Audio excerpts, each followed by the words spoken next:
네, 지난달 재보선 이후에 여야의 쇄신과 체제 정비 작업이 진행되면서 새 지도부의 진영이 속속 드러나고 있습니다.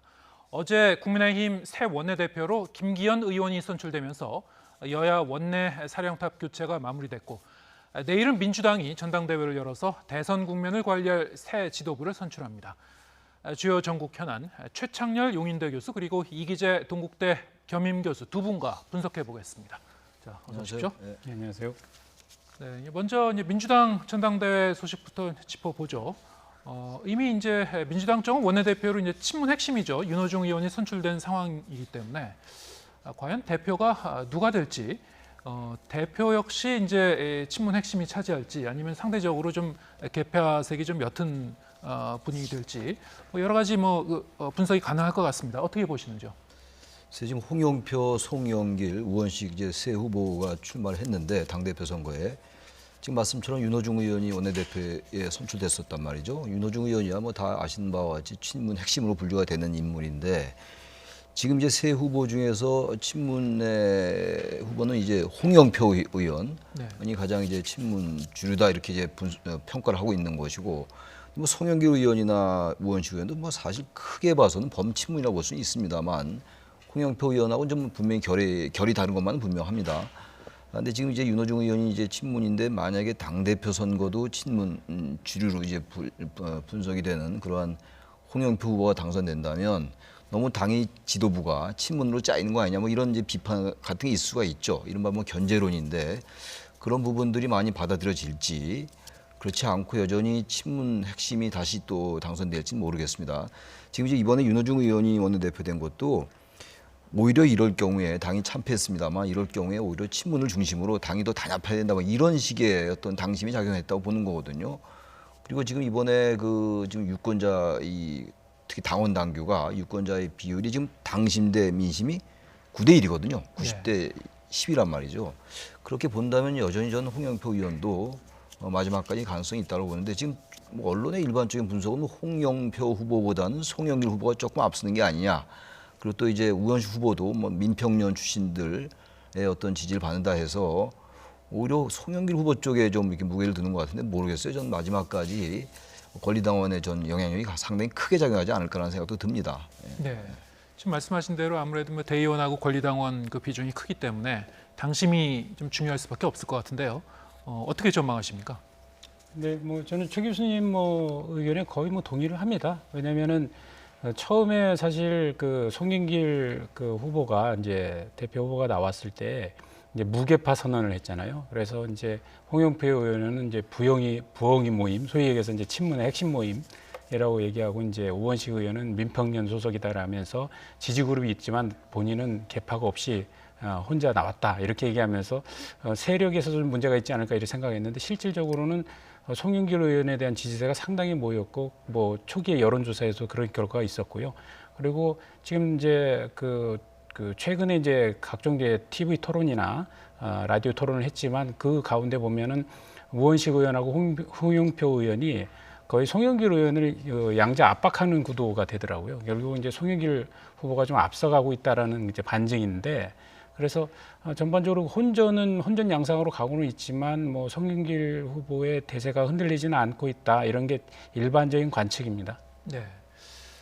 사실 이제 민주당으로서는 지난달 재보선에서 그냥 참패한 그런 상황이었기 때문에 국민들의 이제 마음도 더 이제 헤아리고 그리고 뭐 등 돌린 그런 젊은 유권자들의 지지율을 좀 다시 찾아오기 위해서 여러 가지 쇄신하는 모습을 계속 좀 보여줘야 될 이제 필요성이 컸는데요.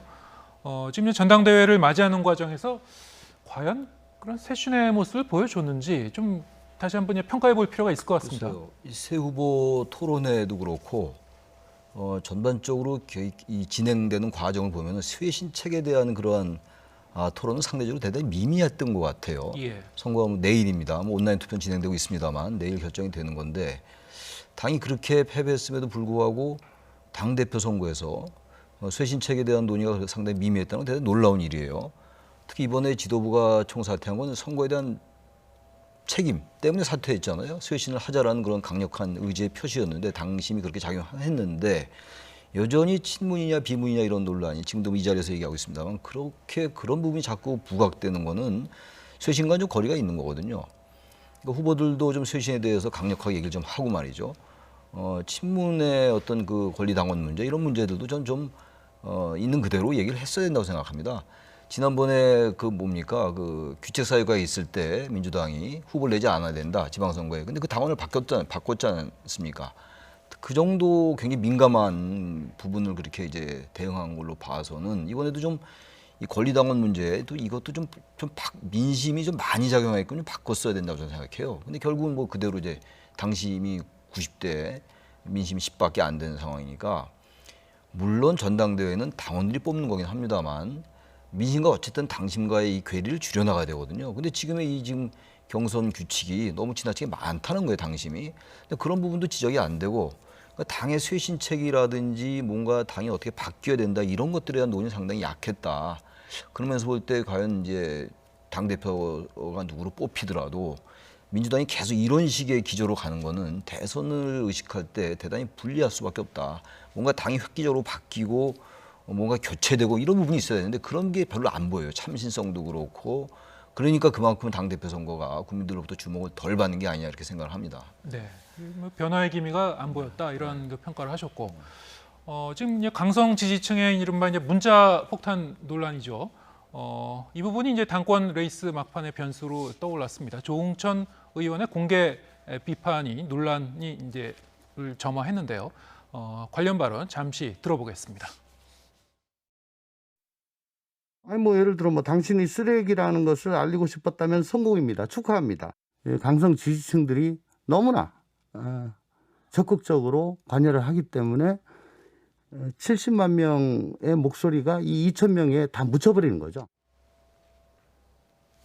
네, 이 당내 이제 강성 지지층 때문에 다수의 이제 권리당원의 목소리가 묻혀버리는 거 아니냐. 이게 조응천 의원이 이렇게 직설적으로 비판을 했습니다. 근데 그 이후에 이제 여권에서 내부에서 뭐 다양한 어떤 그 반응이 나오고 있죠. 어떻게 보셨습니까? 그러니까 이제 뭐 당대표 선거에서조차 사실은 그 아까 말씀하셨듯이 뭐 쇄신에 대한 논쟁이 아니라 오히려 문자 폭탄을 어떻게 바라보느냐에 대한 입장 정리가 나올 정도로 사실 이게 이제 민주당 내에서 큰 문제인데 이렇게 그 조응천 의원이 이거에 대한 비판을 했음에도 불구하고 이거에 대해서 뭐 그 윤건영 의원은 뭐 문자 폭탄은 선출직은 감수해야 되는 거 아니냐.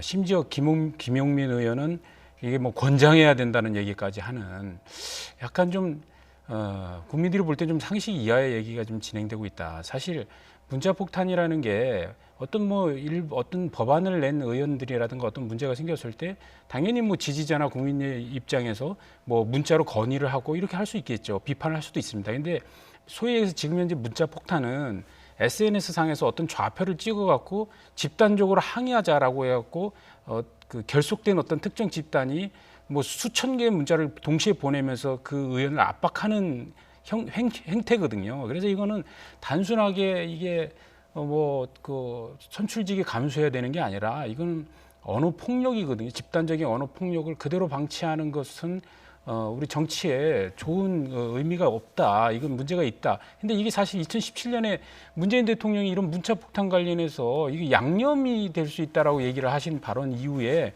사실 민주당 전체에서 이 문자 폭탄에 대해서 오히려 문제 지적을 하는 것을 더 조심스러워하는 경향을 흘렀거든요. 그래서 이번 기회에 이런 부분에 대해서 그 민주당 내에서 철저한 좀 논의 그리고 좀 사회적 정치적인 논의들이 좀 진행되면서 이런 어떤 그 팬덤의 어떤 그 잘못된 문화에 대한 개선 작업까지 좀 이루어졌으면 하는 바람입니다. 네, 이 부분이 이제 그 당내에서도 상당히 이제 예민한 이제 논란의 그 어떤 그 쟁점이 되고 있는데 어떻게 뭐 자체적으로 좀 그 조율을 해나갈 수 있을 것이라고 보시는지 어떻게 보십니까? 그래서 지금의 민주당 분위기가 예. 제가 아까 좀 선거 패배한 정당 같지 않다라는 취지의 말씀을 드렸는데 대단히 놀라워요, 진짜. 이 문자 폭탄 문제는 단순하게 어떤 친문 당원들이 많이 보낸다고 해서 우리가 문제 삼는 게 아니잖아요. 일반 이제 비판적으로 바라본 시각이 자신들과 생각이 다른 생각을 용납하지 못하는 이런 걸 지적하는 거거든요.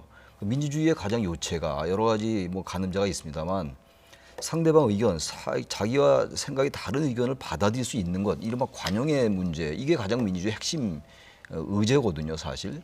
문자 폭탄, 이른바 문자 폭탄이라고 얘기되는 건 폭탄이라고 얘기될 정도로 그냥 집단적으로 보낸다는 거 아니겠어요? 그거는 정상적이지 않죠. 상대방 의견, 그 당내의 이견을 용납하지 않는 거거든요. 특정 법안이라든지 정책을 어떤 그 집권 세력의 핵심이 주장하는 것에 대해서 좀 다른 의견을 얘기하면 바로 여기에 대해서 반응이 이렇게 온다는 건 국민들이 일반 유권자들이 볼 때, 중도층 유권자들이 볼 때는 참 의아스러운 부분들이거든요. 그러니까 지금 민주당이 진 건 여러 가지 원인이 있습니다. 특히 무슨 뭐 부동산 문제 때문에 졌다라고 얘기하고 LH 투기 사건 때문에 졌다고 얘기합니다만 이런 여러 가지가 쌓이고 쌓여서 그만큼 참패했던 거거든요. 근데 그 부분을 여전히 받아들이지 않는 것 같아요. 제가 그래서 자꾸 놀랍다라는 말씀을 드리는 건데 전 지금이라도 민주당이 획기적으로 바뀌어야 됩니다. 바뀌자면 대선에서 이길 수 없어요. 민주당의 이번에 정권 교체론, 뭐 정권 교체론이 만약에 나온다면 말이죠. 정권 심판론 때문에 진 거 아닙니까? 이번 그 재보궐선거가. 근데 여전히 내년 대선에도 정권 교체론이 압도적으로 우세하게 된다면요. 어떠한 그 백약이 무효일 거예요. 그러기 전에 빨리 이런 여러 가지 지적되는 문제들 빨리 대처해야 돼요. 근데 그렇지 않고 여전히 당심에만 초점을 맞춘다든지 의원들 여러 명이 윤건영 의원도 그렇고 오늘 보니까 김두관 의원은 또 그런 말을 했더라고요. 조홍천 의원에 대해서 당의 정체성과 안 맞으면 당을 떠나라는 식의 얘기를 했어요.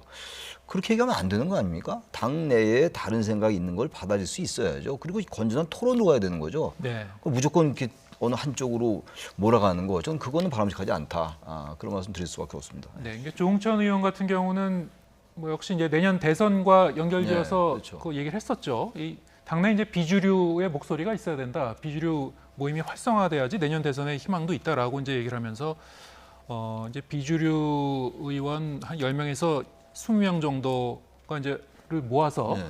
이제 비주류의 어떤 그 더 활성화랄까요? 세력화를 갖다 추진하겠다라고 이제 얘기를 했습니다.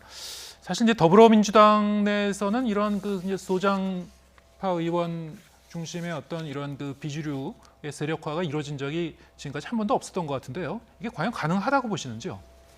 그러니까요. 지금 뭐 조홍천 의원이 한 10명에서 한 20명 이상의 자기 이름을 걸 사람을 모아보겠다고 했는데 예.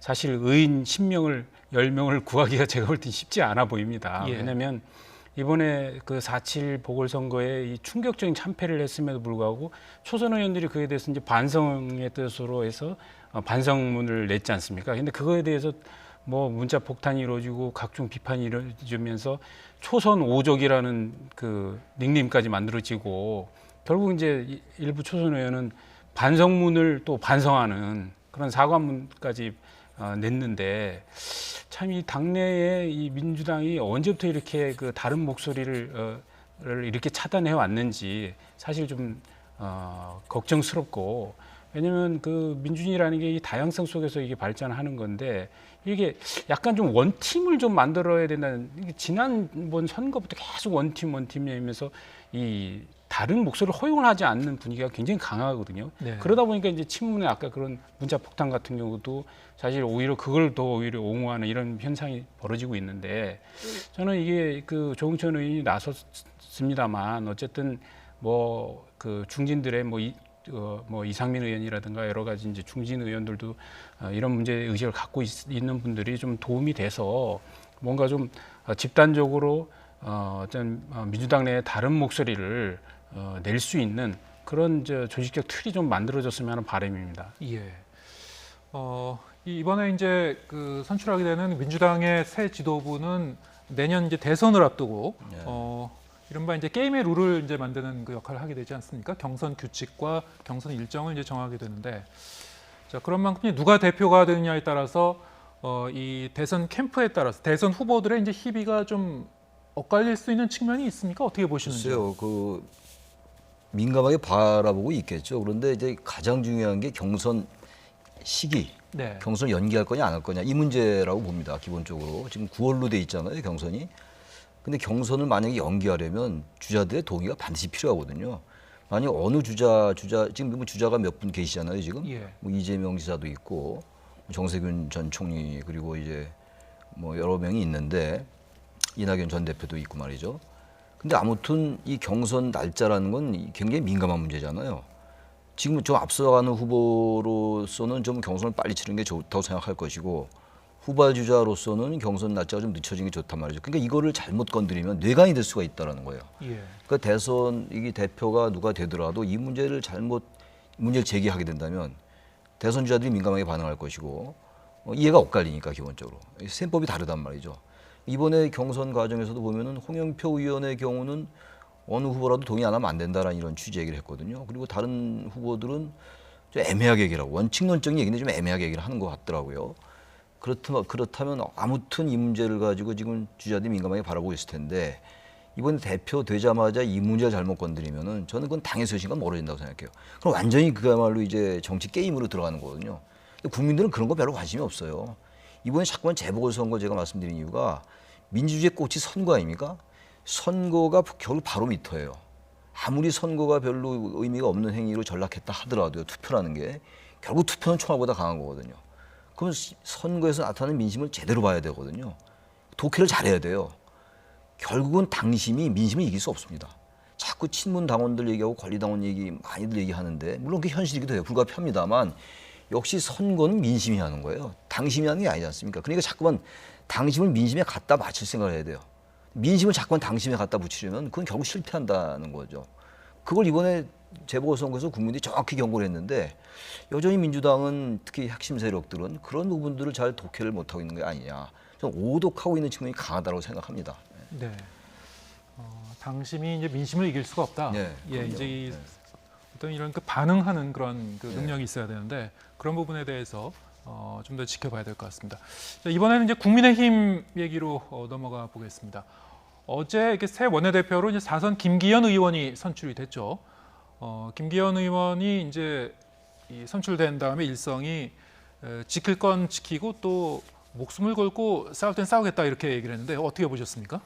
예, 김기현 의원이 이제 당선되면서 국민의힘은 이제 새로운 이제 진영을 갖추게 되는데요. 우선 김기현 의원 당선은 뭐 오래전부터 사실 예견됐던 것이고, 다만 이제 권성동 의원이 상당히 치열한 접전을 할 것이라고 예상했는데 3위를 한 게 이제 이변이면 이변이었다고 이제 분석되고 있습니다. 근데 이제 권성동 의원은 아무래도 국회 탄핵소추위원장을 했었기 때문에 당 입장에서 볼 때는 또다시 또 탄핵과 관련한 소용돌이로 그게 빠지지 않을까에 대한 의원들의 일부 우려가 있었다고 보고, 또 김기현 의원에 대해서는 김기현 의원이 이제 청와대 울산시장 선거 개입 사건의 또 피해자이지 않습니까? 그러다 보니까 김기현 의원을 전면에 내세워서 청와대가 문재인 정부가 각을 세워 나가자 이런 이제 명분이 좀 통했다고 보이고, 나름대로 김기현 의원이 의원들하고 굉장히 소통을 많이 하는 편이기 때문에 앞으로 원내 이제 사령탑으로서의 기능은 어떤 소통과 이걸 의사수렴을 통해서 대여투쟁을 전면적으로 좀 잘 조직할 것이라고 기대하고 있습니다. 네. 이제 여야 협상에서 이제 윤호중 민주당 원내대표와 같이 이제 호흡을 맞춰 갈 텐데요. 자, 이 양당의 이 원내대표의 호흡을 어떻게 좀 전망하시는지요? 잘 안 맞을 것 같아요. 제가 볼 때 협치라고 얘기하는 거 예. 그게 잘 안 될 것 같다는 말씀이에요. 지금 이제 이 교수님 말씀도 일리가 있는 말씀인데 김기현 의원이 뭐 소통을 잘 하고 나름 의미가 있어요. 그리고 특히 이제 국민의힘으로서는 울산시장 선거 뭐 거기 개입한 걸 잠깐 부각시킬 수 있는 명분이 되는 거죠. 그렇다 하더라도 이 국민의힘도 좀 걱정스러운 게 제가 민주당에 좀 걱정스러운 비판을 많이 좀 했는데 국민의힘도 마찬가지예요. 그러니까 지금 이번 선거에서 국민의힘이 이겼다 하더라도요. 그건 이긴 게 아니라 민주당의 여러 가지 어떤 패인 때문에 이긴 반사의 이기라고 봐야 되거든요. 작년에 민주당이 이긴 것도 그건 사실 국민의힘이 원천적인 한계를 가지고 있었기 때문에 거기에 대해서 미래통합당이 진 거였단 말이죠. 민주당이 이긴 게 아니었다는 거죠. 같은 맥락이거든요. 이번 선거도.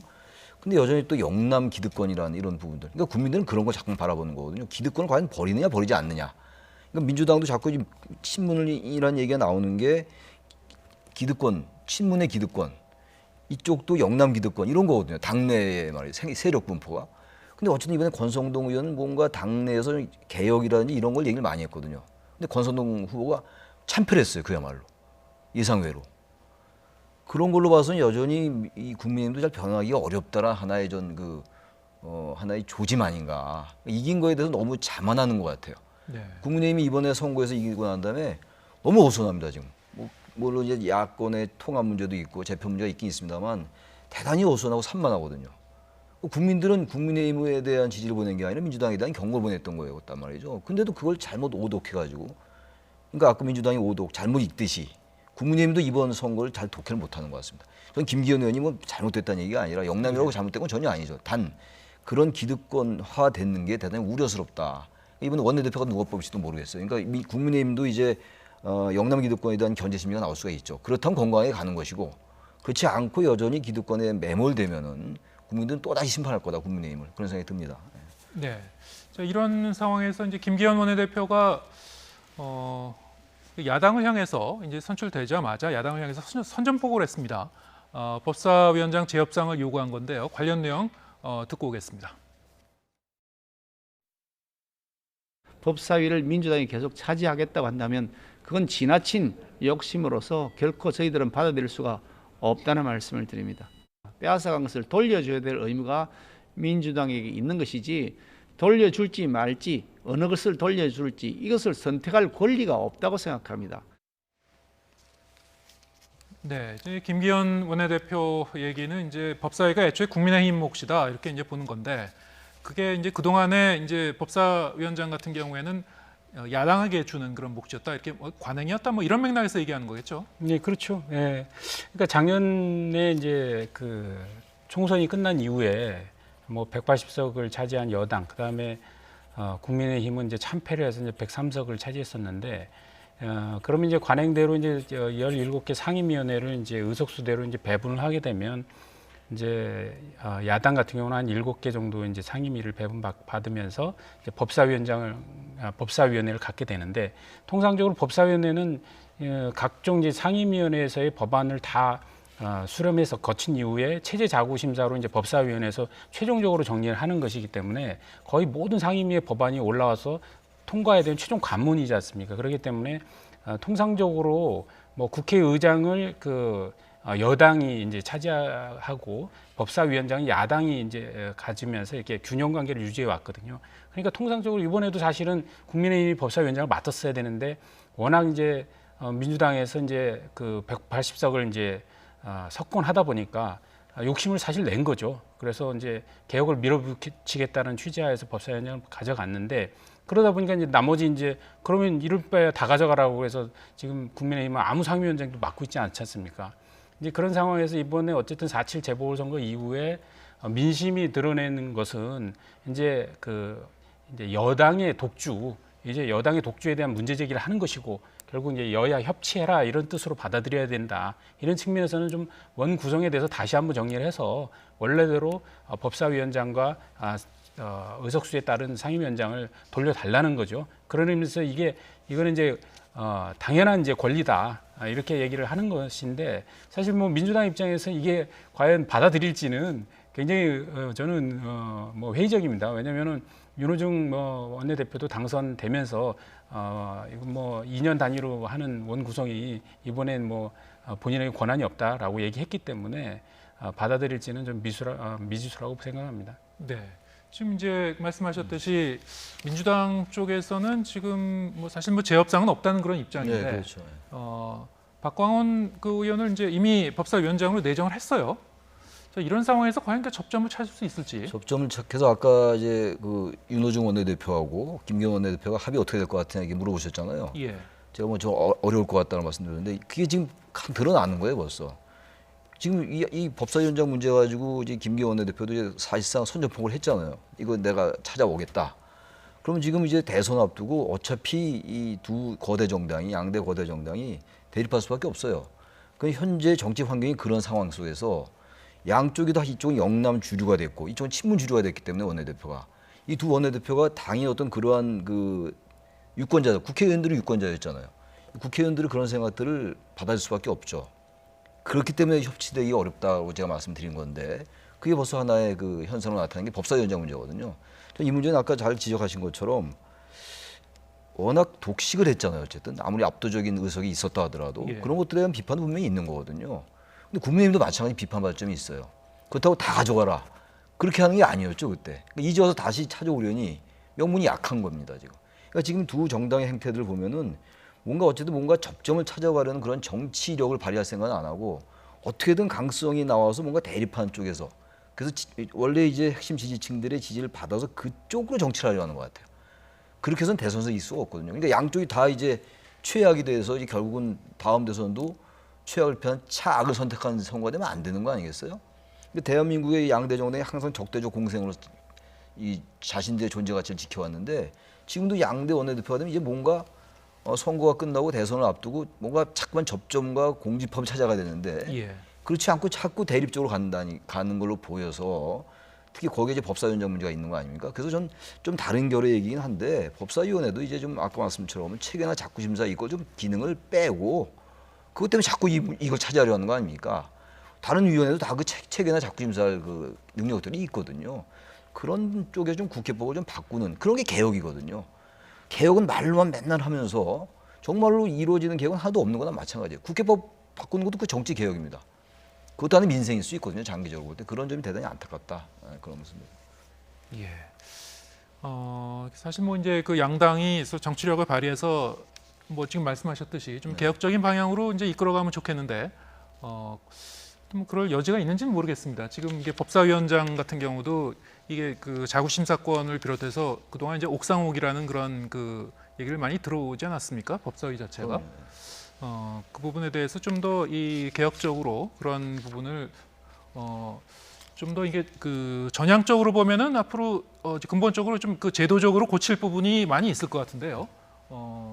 그런 그 제도적인 그 이 개선을 하고 나서 또 이 정치력은 발휘하면 되지 않을지 모르겠는데요. 그럴 여지는 없습니까? 그러니까 만약 그렇게 됐다면 지금처럼 이렇게 대립하지 않겠죠.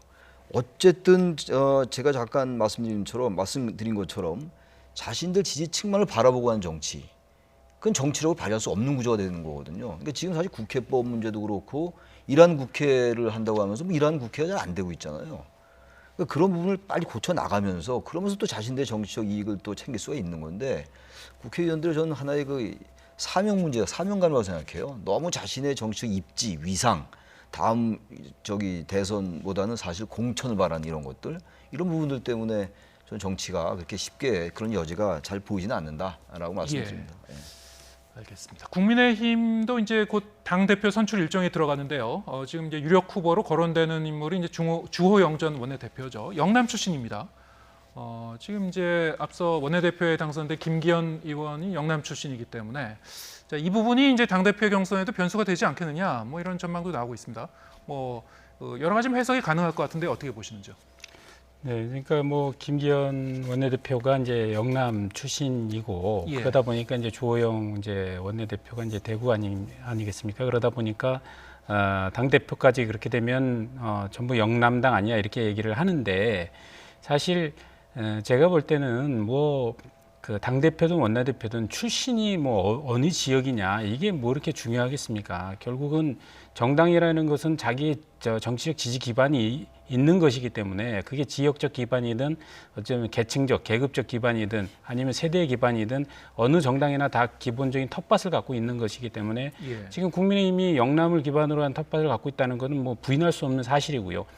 다만 이제 이게 영남의 어떤 정서에만 국한되는 게 아니라 이건 국민의힘 전국적 정당이기 때문에 전국적인 정당으로서의 역할. 그래서 예를 들어서 호남 지역에 대한 민심을 어떻게 수렴하고 그걸 반영할 것인지 또 이념적으로는 보수 정당이 기반을 갖고 있지만 중도와 아울러서 갈 수 있는 그런 정치적 활동들을 하면서 이게 아울러 가야 되는데 그런 측면에서 봐야 하지 이게 출신이 누구냐 이 문제를 갖고 다룰 문제는 아니라고 좀 보고요. 이제 그럼에도 불구하고 균형은 맞춰져야 된다 이런 측면이 또 제기되는 것도 사실입니다. 그러다 보니까 뭐 나경원 후보가 지금 다시 거론되고 있고 또 서울에서는 이제 권영세 의원과 박진 의원이 이제 당 대표를 이제 출마를 이제 저울질하고 있다고 보여지는데 저는 이제 이번 선거는 무슨 뭐 원내대표가 영남이었기 때문에 이제 당 대표는 영남이 영남이어서는 안 된다는 이런 좀 저차원적인 그리고 기계적으로 이런 걸 뭐 맞추려는 이런 것보다는 정말 혁신 경쟁 국민의힘이 어떻게 전국적 정당으로서 중도까지 아울러는 정당으로서 나아갈 것이냐 이런 문제를 가지고 경쟁하는 그런 선거가 돼야 된다 이렇게 생각합니다. 네. 이제 김기현 새 원내대표 같은 경우는 지금 이제 이 야권 통합과 관련해서도 이 문제를 이제 풀어가야 될 텐데 이 김계현 원내대표 이 본인은 일단 이제 자강이 먼저라는 그런 입장 같습니다. 그러면서 이제 국민의당과의 이제 합당에는 어느 정도 좀 선을 그은 것 같은데요. 어떻게 전망하시는지요? 지금 아마 국민의힘도 이번에 의원총회에서 합당으로 의결하지 않고 통합을 의결했잖아요. 예. 그만큼 합당에 대한 생각이 적극적이지 않다고 봐야 되는 거죠. 그건 국민의당도 마찬가지인 것 같아요. 안철수 대표도 지금 이 상황 속에서 국민의힘에 만약에 입당 또는 뭐 합당 어떻게 될지 모르겠습니다만 통합을 하게 된다면 상당히 어려운 입장에 처할 거라고 그렇게 생각하는 거죠. 국민의당도 말이죠. 안철수 대표도. 그러니까 당장 합당하기는 저는 어렵다고 생각합니다. 만약에 합당이 되건 통합이 되건 뭐 흡수 통합이 되건 뭐가 되더라도 대선을 앞두고 그 상황에서 상당히 역동적인 관계 속에서 될 가능성이 높다. 만약 지금 흡수 통합을 한다? 흡수 통합을 바라는 건 국민의힘이고 당연히 안 대표는 흡수 통합을 바라지 않을 거란 말이죠. 이 상황 속에서 지금 합당되기 대단히 어려워요. 게다가 이번에 그 박근혜 전 대통령 탄핵을 두고서도 벌써 문제제기가 있잖아요. 김종인 전 비대위원장이 박근혜 탄핵에 대해서 사과를 했는데 그 당시 집권 세력으로서 근데 그 부분을 다시 비판하고 있는 거 아닙니까 지금? 물론 거기에 대해서 또 다시 이러면 안 된다는 조정론이 나오곤 있습니다. 어쨌든 국민의힘이 안고 있는 원천적 한계를 그래도 최소한도 적어도 외관에 있어서는 외형적으로는 한계를 좀 족쇄를 풀었던 거였거든요. 김정인 비대위원장이. 그러나 여전히 국민의힘은 그런 부분에 문제를 제기하고 있단 말이에요. 그게 바로 영남당의 걱정이 바로 그런 거예요. 물론 아까 이 교수님이 출신이 꼭 중요한 건 아니라고 일리가 있는 말씀입니다만 만약에 당대표도 영남, 원내대표도 영남 하면 그 박근혜 전 대통령 탄핵에서 어떤 얘기가 나오겠어요. 그런 부분이 자꾸 이제 우려되는 부분들이거든요. 국민의힘으로서. 그런 부분 속에서 합당 문제라든지 야권의 재표 문제도 뭔가 개혁적으로 나갈 때 의미가 있는 것이지 그야말로 기계적으로 통합만 된다. 그렇다고 야권의 경쟁력이 생기는 건 아니라고 저는 생각합니다. 네. 뭐 이 다음 주에는 이제 사실은 인사청문회도 이제 줄줄이 있고요. 뭐 여러 가지 그 뭐 장관 후보자에 대한 인사청문회도 있고 국무총리 후보자에 대한 인사청문회도 있고 예정돼 있는데요. 그 부분도 저희가 잘 지켜봐야 될 것 같습니다. 오늘은 시간이 다 돼가지고요. 여기까지만 듣겠습니다. 최창렬 용인대 교수 그리고 이기재 동국대 겸임 교수 두 분과 분석해봤습니다. 고맙습니다. 네.